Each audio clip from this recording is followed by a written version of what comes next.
একটা সময় সরস্বতী পূজা এলে কতটা মানে আনন্দ পেতাম আর কি। আর আজ সরস্বতী পূজা আসছে, আমার মনের মধ্যে এইটা চলছে যে কালকে আবার অফিস। না, অফিস থাকা ভালো, মানে বেরোজগার হয়ে থাকলে তো ওইটার আবার অন্য রকমের দুঃখ হতো।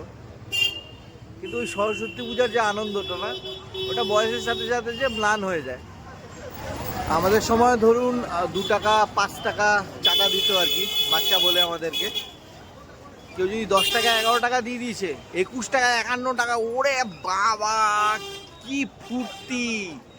তাকে পারলে সরস্বতী ঠাকুরের আগে পারলে তাকেই নমস্কার করে দিতাম যে তুমি 21 টাকা চাঁদা 11 টাকা চাঁদা কি করে দিলে। তাই আমার পাড়ায় যদি কেউ সরস্বতী পূজার চাঁদা চাইতে আসে না, আমি মানা করি না, আমি তাকে জিজ্ঞাসা করি কত টাকা লাগবে।